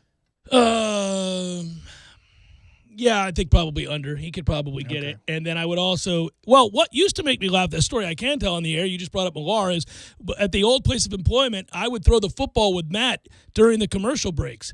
And we would sit there and throw this Nerf back and forth. And our goal was to throw it as hard as we possibly could in a tight spiral to see who would drop the ball first. And we were 30 seconds from going back on the air, and I rifled a spiral. Jeff George couldn't have thrown a more of a rocket pass, and it would slip through his hands and pierced his manhood, and my man fell to the ground and could not breathe, and I laughed so hard. Oh, it was one of the greatest moments ever. So my favorite story from that building is something I can't tell. Like, I could, but I can't. If we have a podcast hour of relaying stories, yeah. It is one of the moments. Everybody was gone from the office. There was an inter-office email. The next day, intra-office email. That is an all-timer. Yeah. Because in the midst of it, somebody in that group of the 3 of us was yelling, "Guys, help! Help!" Yeah. Well, there was real panic there. Real panic. Oh, the song is appropriate. My apologies. Let's get it together. Let's get you caught up on National Signing Day. Let's talk Florida State basketball. It's all coming up. Stay tuned.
of the Jeff Cameron Show. I do appreciate you joining it. I'm Jeff. That's Tom. We're online, ESPNTallahassee.com. That's where you go to listen live via the streaming free always. Don't miss anything, but if you do go back, get caught up at your leisure. All 3 hours to be posted to Apple Podcasts, Spotify, wherever you get your podcasts.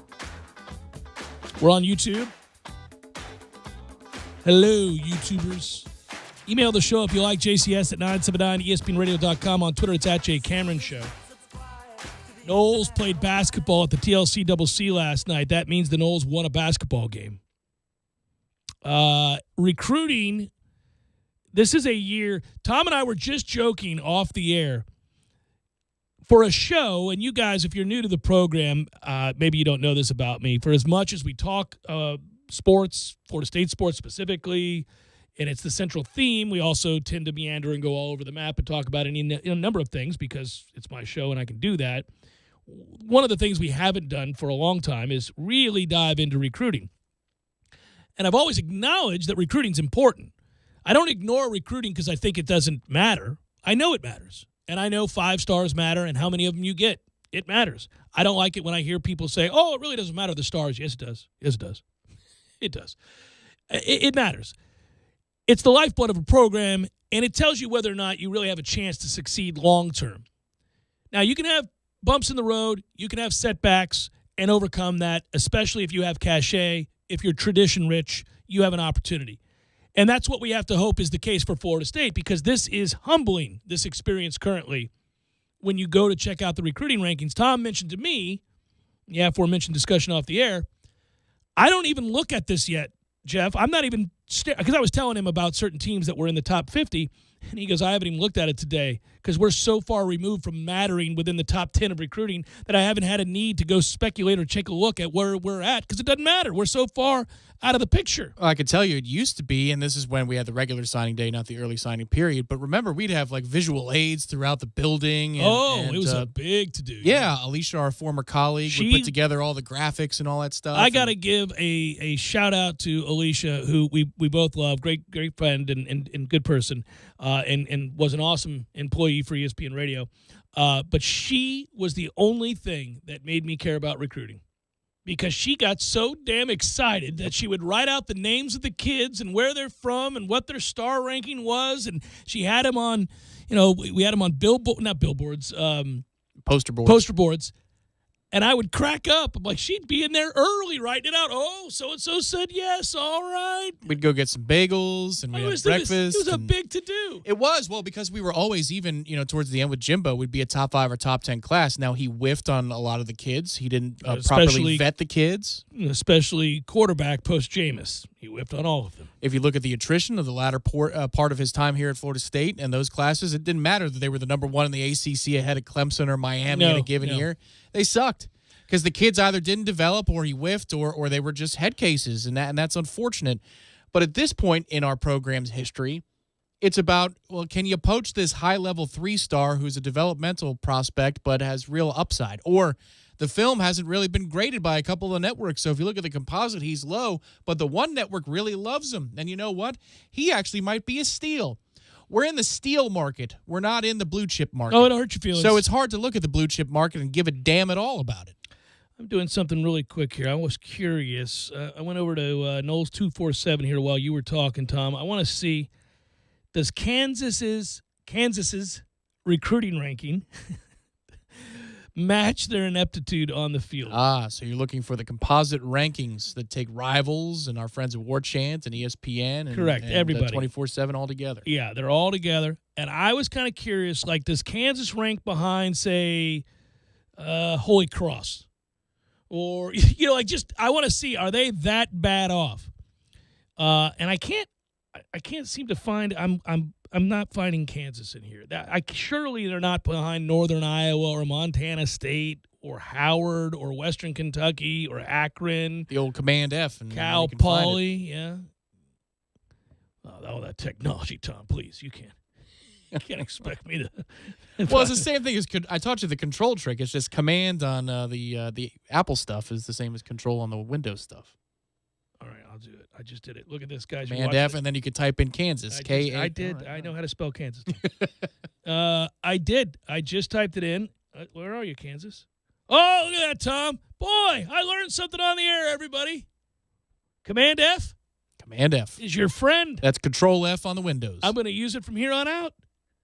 They're 55th. They're ahead of TCU.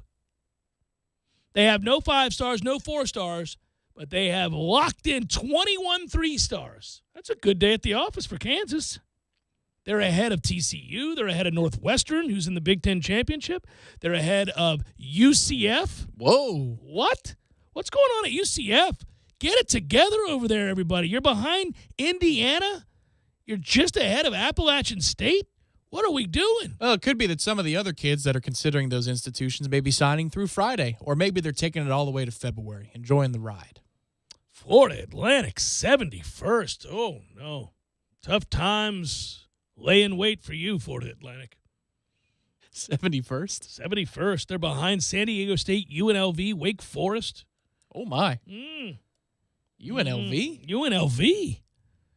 Yeah, they're right there with, San Diego State, Tom.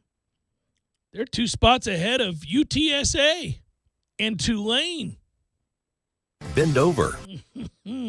That's not getting it done on the recruiting trail, Willie.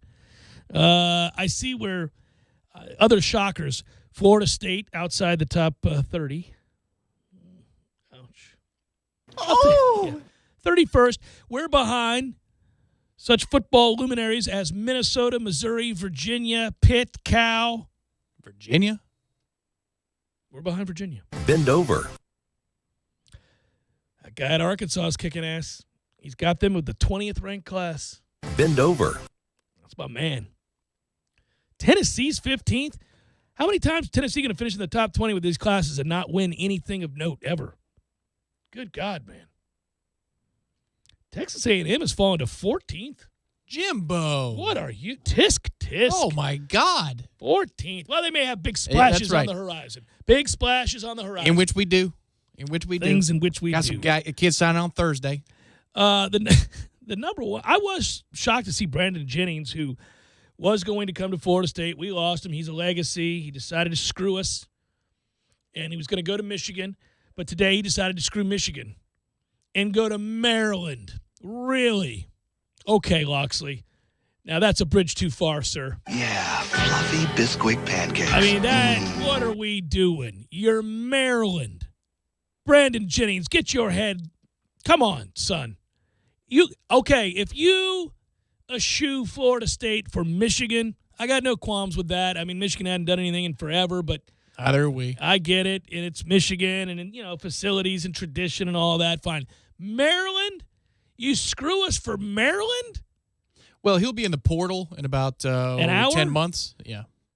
Maryland. Brandon, we'll see you next year. Come on down.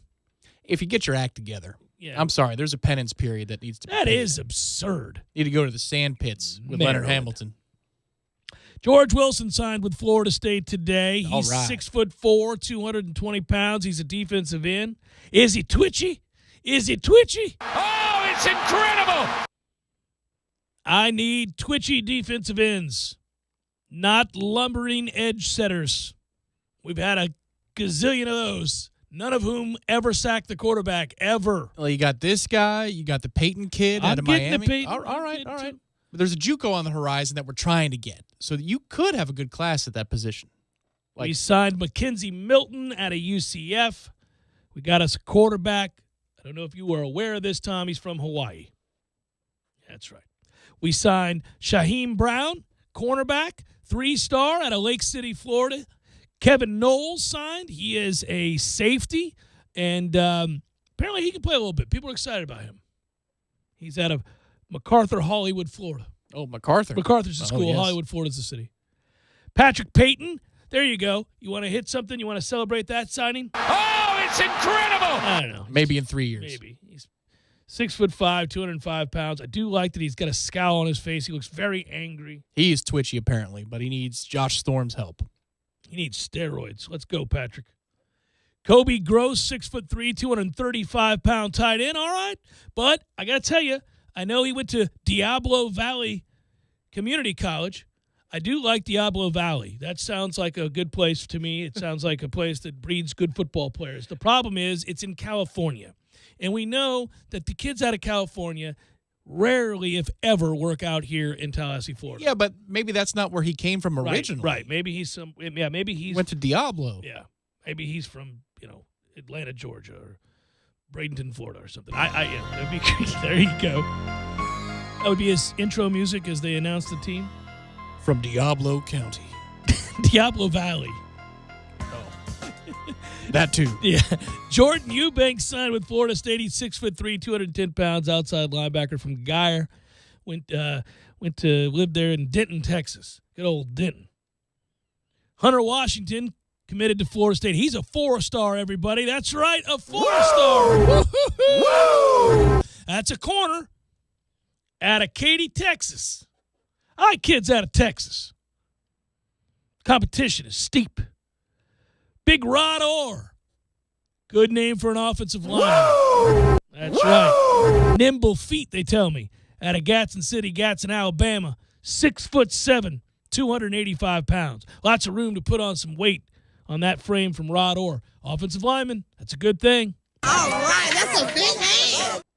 Byron Turner, 6'4", 230-pound defensive end. St. Augustine out of New Orleans, Louisiana. All right. Poached him out of Louisiana. That means one thing and one thing only. LSU didn't want him. 6'4", 230-pound defensive end. Going to be a superstar for us, Tom. All right, that's a big hand. Joshua Burrell, 6'3", 212-pound wide receiver. Okay. Out of Blythewood, South Carolina. He's over there in Blythewood, Jed. I thought it was Blythewood. Blythewood is what my daddy always told me. I thought it was Blythewood. Could be Blythewood. I can't even spell it. Bryson Estes out of McDonough, Georgia. I know where McDonough is. 6'3", 290-pound center. Okay. Everyone knows where McDonough, Georgia is because you've got to wait in McDonough, Georgia to get to Atlanta or to get home. And punch your face and or testicles for an hour and a half while you are not moving even an inch. I mean, we just need to get to exit 248. We're stuck at 216. Burn it down. Burn McDonough to the ground. McDonough? It's outlet the malls? worst. It's nothing but outlet malls. It's a giant suburb of soccer moms and people not capable of pressing the gas. It's awful.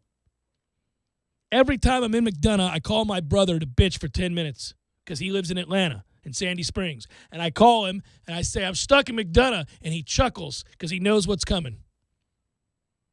And I always say, haven't they given us a workaround, McDonough? Are we ever going to get a workaround, McDonough? I feel like we're going to run into Leonidas because they got us bottlenecked, and we're screwed. We're screwed. O'Marion Cooper, I like the name, from Lehigh Acres, Florida, committed to Florida State. He's a corner, 6'1", good size for a corner. Yeah. Jackson West, another tight end. Man, we're recruiting the hell out of some tight ends. All right then, 6'4", 235 pounds from Huntsville, Alabama. Woo! Yeah. Bend over. Come in here and start playing right now.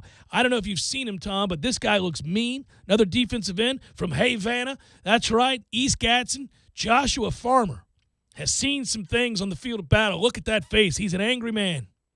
Come on down, Joshua. 240-pound defensive end. Okay. He strikes me as an edge setter. I could be proven wrong, but he strikes me as an edge setter. Sounds like we got a couple of edge setters, but that's okay. If you get somebody who's 6'4", 205 or 207, that means that you're looking for the twitchy as well.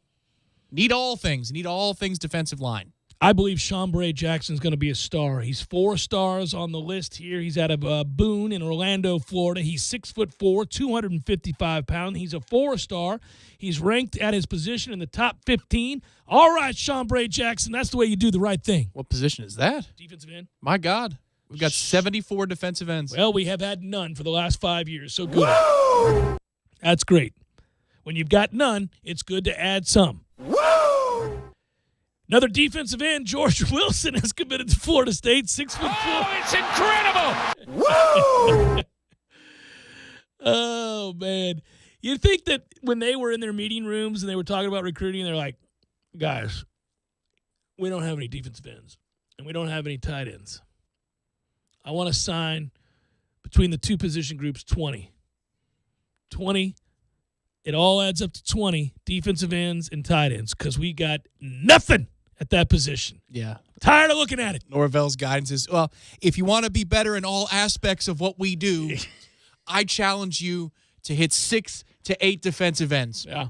We need to be better in all aspects. All right, so that was the early signing day period.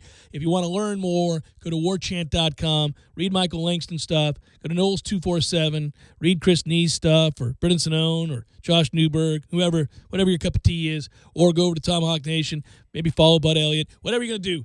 All those guys know a hell of a lot more about who these kids are, what they played, what they did in high school, how they translate, than I do.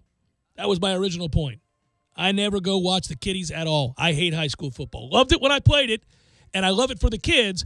I just don't like watching it. It's terrible. I can't do it. But they do it all the time. It's their job. So if you want more insight than what I could give you, I give you their names. That's what I gave you. There you go. You're welcome.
Last night's game, man, kind of frustrating as Georgia Tech goes on that crazy 15-0 run, 15-0 run. I'm on the phone with Tom at the time going, damn it, man, they're on a 15-0 run. I know you went and caught up afterwards. To that specific portion, I just needed to catch the first 8 minutes or so of the second half, I guess that was. But then Scotty Barnes said, nay, ain't going to happen. No, sir. He dunked on a kid for Georgia Tech. Then when he got done dunking on that kid, he came down and hit a jumper on that kid again. Kid looked like he was about to weep. Florida State decided, that's it, that's all. Thanks for playing, 74-61, and boom. Barnes said of that dunk on that kid's grill, he really isn't all that tall, so I just got to my spot, rose up over him, and dunked it. He's an assassin, man. I love it. Yes. We might have a villain. It's going to be weird. Okay, so if we make it, meaning us as a society, to March Madness on time, if we can make it there, you've got the story of Leonard Hamilton running down the Final Four, which is going to be a feel-good story. But then you're going to have some nastiness. I mean, I'm seeing it. It continues to develop. They have just proven to. We talked a lot about this game already today. And I know this is a short segment because I went long in the first one. But let me just say, Tom, that really is the story. I know Florida State's 4-0 or 1-0 in the ACC. The winning streak at home continues, and we led this game almost throughout. Then there was that brief run there for Georgia Tech, and it was a hell of a run. They started hitting everything. We weren't getting back. We weren't playing well. We were missing open looks, and Scotty Barnes ended that run with an emphatic dunk in your grill as the play clock expired, and then they went down and got another basket out of him, and he scored 14 of his 16 points all in the second half to just take over games. And that is the story. He takes over games as a true freshman, and he's gotten better, and he's done it in every game. So when you watch him, you watch him for a little bit, and you're like, I don't know, and then boom, Scotty Barnes just did something incredible. And it serves as a spark for the rest of the team. But then that second game, he got even better and more comfortable, and you thought, that's interesting. Okay, big shots when it mattered, ACC Big Ten Challenge. Then you're playing Florida, and Florida's got some studs, and they're chirping at him, and so he decides, you want to talk to you. And then he thunders on their head, and that game changes because of him yet again. And then last night, here we are, his first ACC game, other teams on a 15-0 run. It's squeaky bum time. You're a little nervous about what's going on, and all of a sudden, boom! That guy thunders, and here we go. So he's mean, he's talented, he's confident, he's tough, he's strong, obviously athletic and long, and he serves as a catalyst for a team that is really well-rounded. And they're only going to get better. We know that. This is scratching the surface of their ability. I don't want to get too far out in front, man, but this train is rolling early in the year in a way that I think by midseason, if things go well and we're still playing basketball, knock on wood that we can safely, and we get this season in, if that happens, Florida State's going to be one of the nastiest and toughest and most talented teams in the country. Nothing stops this train. Nothing. It's a beautiful thing. I don't have anything more to say about it. I think you just leave it right there. He's just incredible. And his teammates love him. Listen to their quotes after the game. Quote, he's a freak. He loves to make plays. He's confident. Plays hard. I mean, they all these things, all these descriptors. So we've seen Tony D take over games. We've seen Trent Forrest at times take over games. Vassell. I'm going to forget some people from 4 or 5 years ago, too, in the last 4 or 5 years. This is a more direct line to taking over games. Yes. Because he goes at the basket. It's not a 5-footer. It's not a whirling dervish play with English off the rim and off the glass like Trent Forrest had. I'm just going to go with the basket and dunk it, and you can't stop me. Or if I get to my spot, I'm so long, I take 1 step or 6. And apparently, we're going to not call those. My teardrop is from above the rim. Oh, way, way above the rim.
time of week and that time of year. As it was last week, we did our first update. These get juicier as more games are played and we get down to it and the scenarios diversify. That's right. It's time to update you in both the AFC and NFC for playoff scenarios entering Week 15. Cue it up top. As you well know, in the AFC, Kansas City has already clinched the AFC West Division title. The Steelers have already clinched a playoff berth, but they're fading fast. Buffalo Bills 10-3 at Denver Saturday, 4:30. Buffalo clinches the AFC East Division title with a win, or a Miami loss, or a Buffalo tie, or a Miami tie. They clinch a playoff berth if they tie their game against Denver, or if Baltimore were to lose or tie. And that's it for Buffalo. Kansas City. Yeah, lukewarm. That's a normal one. You could follow that one. Well, this one's the easiest of the bunch. Kansas City's in. There you go. Doesn't matter what the hell they do. That they're at New Orleans. Let's see if the Saints bounce back. Kansas City clinches a first-round bye if they win and the Steelers lose or Buffalo ties. Okay. Well, I don't bring the income. Oh, you can save it, Lou. If you're confused by that one, you're going to be massively confused as we move along. The Steelers, losers of 2 straight at 11-2, at Cincinnati, 2-10-1. They're the get-right team. Monday Night Football, are you kidding me? Steelers clinch the AFC North Division title with a win, or a Cleveland loss, or a Pittsburgh tie, or a Cleveland tie. Not confusing. Tennessee 9-4 against Detroit 5-8. Bad matchups. Tennessee clinches a playoff berth with a win plus a Baltimore loss. Or a Tennessee win with a Las Vegas loss or tie, a Miami loss plus a Cleveland win or tie. And we're not done. They'll also clinch a playoff berth with the Titans if they win, Las Vegas loses or ties, Miami loses, or Cleveland ties. Also, Tennessee or Cleveland clinch a strength of victory tiebreaker over Miami if any of those 3 things were to occur. Well, I don't bring the income. Right. Agreed, Lou. That's gibberish. Let's jump to the NFC where the Green Bay Packers have clinched the NFC North Division title. The Saints have already clinched a playoff berth. The Rams are 9-4. They take on the 0-13 Jets. Oh, what could have been against Oakland if not for sabotage. They play Sunday at 4:05, and Los Angeles clinches a playoff berth with a win or a tie. Or if Minnesota and Chicago were to tie. That's it. That's all for the Rams. Straightforward. Saints 10-3. Already gave you the scenario, but I'll tell you this. They clinched the NFC South Division title with a win or a Tampa Bay loss or a New Orleans tie or a Bucs tie. That's fairly standard stuff for this time of year, isn't it? Yeah, we don't have a lot going here, buddy. Sounds like that Tennessee. Can we hear that Tennessee-Detroit scenario I'm going to again? go back to that one. I should have saved it to the end. Seahawks 9-4 at Washington. The resurgent Washington football team 6-7.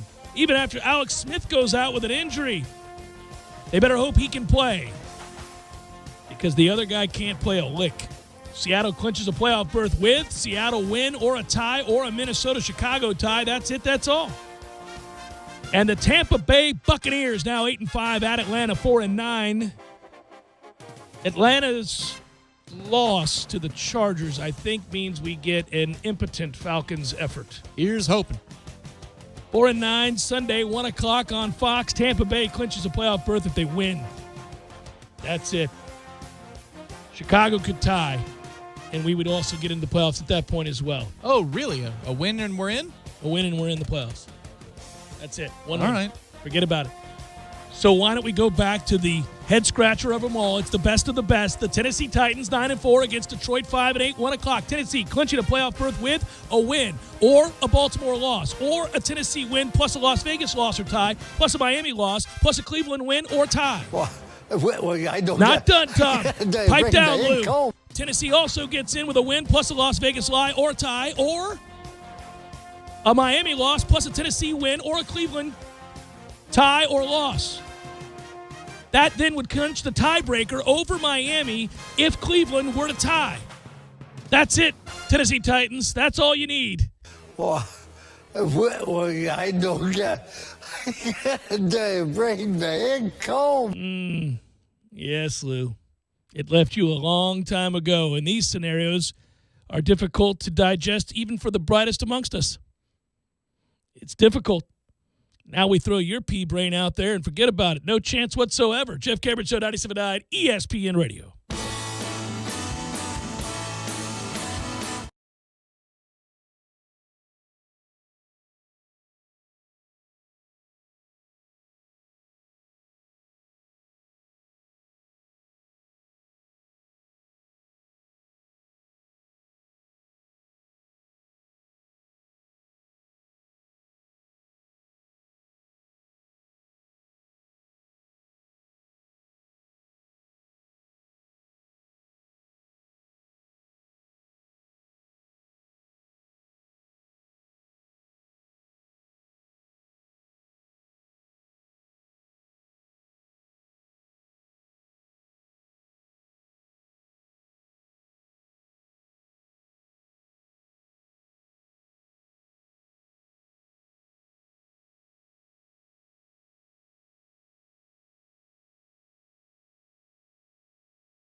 In the first hour, but I want to say as we wrap up the show, I'm so excited to see Major League Baseball do the right thing and welcome in and designate and acknowledge the Negro Leagues and reclassifying the Negro Leagues as Major League Baseball.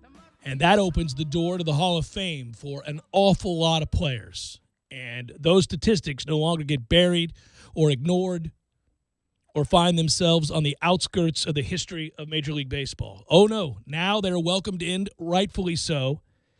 And the statistics and records of greats like Gibson, Page, and 3,400 other Negro League players will now join Major League Baseball's books, according to Major League Baseball today, in reclassifying Negro Leagues baseball, roughly 7 different leagues, as Major League Baseball. Good job. I'll get more into that in a second.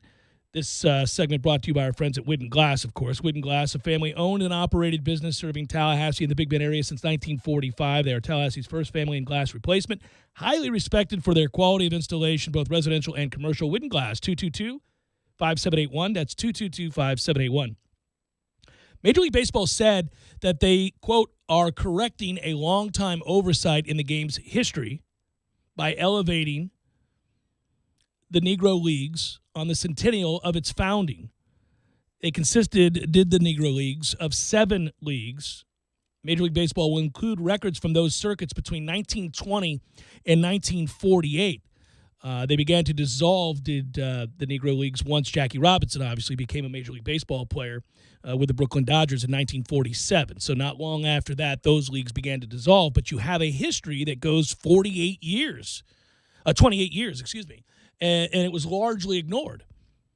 Those leagues were excluded in 1969 when the Special Committee on Baseball Records identified 6 official major leagues dating back to 1876. Quote, it's Major League Baseball's view that the committee's 1969 omission of the Negro Leagues from consideration was clearly an error that demands today's designation. It took you to 2020 to figure this out? Okay. Sad. Major League Baseball will work with Elias Sports. They're going to review the statistics and the records and figure out a way to incorporate them into all of Major League Baseball history. No standard method of record keeping for the Negro Leagues, but there are enough box scores from that 28-year window to stitch together some of the statistical paths to the 7 leagues. So you can start to there will be outliers. There will be interesting things that I'm going to see what Elias does to try to incorporate this. But there are guys that,